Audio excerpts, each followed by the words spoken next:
Hello guys, and once again welcome to my channel Accounting Fun. Now, so you might remember that in my last video I have discussed you about the components of balance sheet, among which among those was non-current assets. So moving one step further, today we will be discussing about the current assets. So let's look at what are the current assets, what are various types of it. Let's deep dive into the current assets. So a current asset is basically a company's cash and any kind of other assets which are convertible into cash within 1 year. Now, you don't need to get hectic by such a long definition here. It's simply a company has an operating cycle. Now, if you go back to some of my previous videos, I have taught you about the company's accounting cycle or an operating cycle. Our operating cycle is a company's normal operating course of business, which is generally considered to be 1 year. So, within a 1 year, an asset which is expected to convert it into cash is called as current assets. Within 1 year, company's asset which will be convertible into cash is called as current assets. Current assets are usually presented first on the company's balance sheet and then they are arranged in the order of liquidity. Now, what is this liquidity? Liquidity is basically the capacity of any asset to get converted into cash. Now, current assets is also a key component of a company's working capital. What is working capital? Working capital is basically the difference among current assets and current liability of a company. And it is also a component of current ratio. Current ratio is current asset divided by current liabilities. Now, moving on, let's see what all are the various components of current assets. It includes the cash and cash equivalents, which includes your currency, checking accounts, petty cash, treasury bills, cash which is with you in the hand on a specified date and which is also in the bank account of the company. Temporary investment, any investment which is made for a specified duration of less than 1 year. Now that is not considered to be into any fixed assets.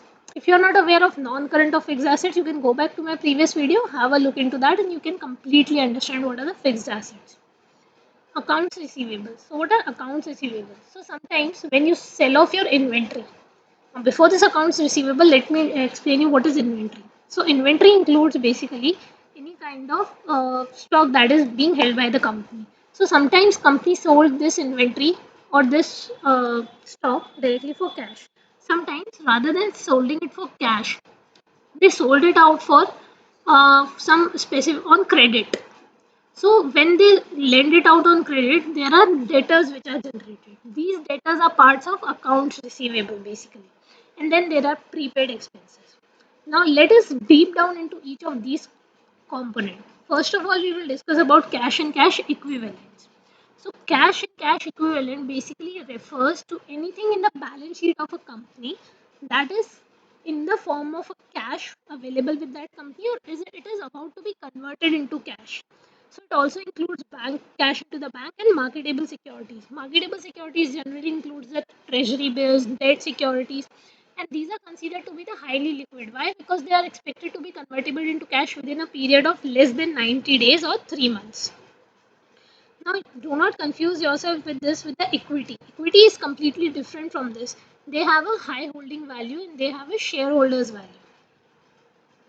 Moving on, let's discuss some of the examples of cash and cash equivalent. So it basically includes your commercial paper, treasury bills, short-term government bonds, with a maturity period of 3 months or less, as I explained you. And marketable securities are considered cash equivalent because they are liquid and they are not material fluctuations in value. They have a cash value. Moving on to the next component of our current assets. So we have accounts receivable. Accounts receivable is any payment which the company is going to receive in future. I have sold my goods in today's date, but the payment I am going to receive for it in the later date. So that's why it's accounts receivable. Receivable word itself means that the payment is not yet realized yet and you are yet to be received. So this means that a company has extended a credit line to its customers, which could be either for both goods and services. So that's why it is realized. It could be realized from 30 days to a few months. That depends on the company for how many days it has grant credit to the customer.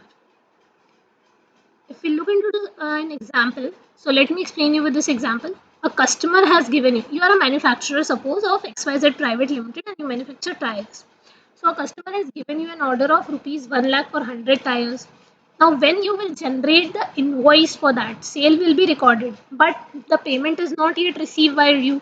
because the customer has said he is going to pay you 30 days later. So till that time, that 1 lakh rupees is going to become your account receivable for the next 30 days, because the customer will pay you that amount before the period expires. Now, when the payment is made, it will be transferred to the cash segment of the balance sheet. So now your accounts receivable will be decreased by 1 lakh and your cash will be increased by 1 lakh. Now the amount of account receivable depends on the company's line of credit. That how much the customer is enjoying the company line, that again depends on the credit worthiness of the customer. Moving on to our next segment, that is the inventory. So inventory is basically, in a normal term you call it as a stock.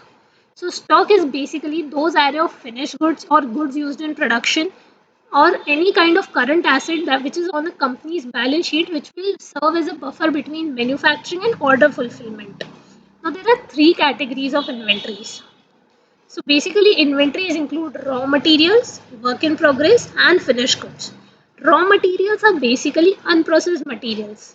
You have bought a product as a raw material and it is still to be converted into finished goods. So that's why there are three categories.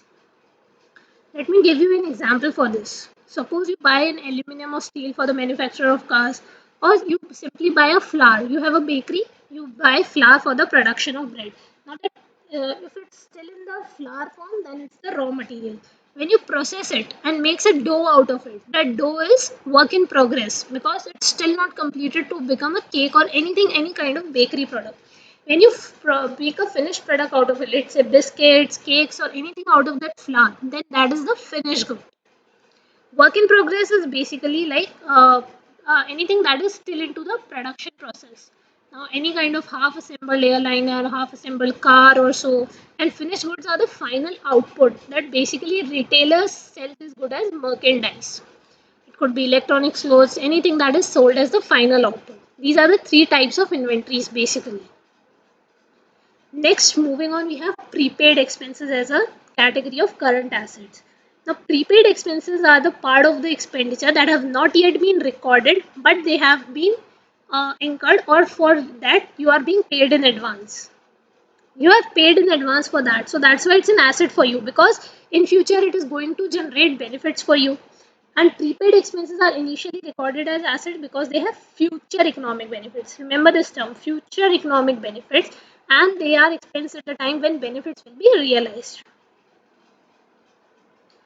It could include basically like you have paid rent in advance. Now you have paid rent in advance, but still you might not have rendered that service of staying in that place or using that place for your for any kind of purpose. Let's say business purpose, commercial purpose, anything. Now that's why it's a prepaid expense for you. Until and unless you utilize that service completely, it remains a prepaid expense.